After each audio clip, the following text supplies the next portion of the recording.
Hello guys, get ready because in this video I'm going to show you how to fix display black and white in Infinix Hot 60.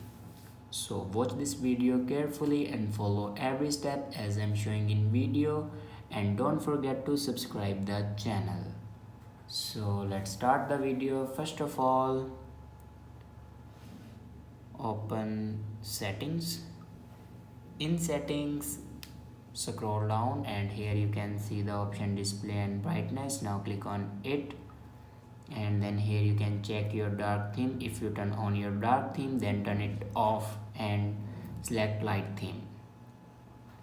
After that, go back and scroll down and click on system, and then scroll down and click on reset phone. Now click on reset data and then click on erase all data. After erase all the data, your problem will be fixed. I hope this video is helpful for you. Thanks for watching.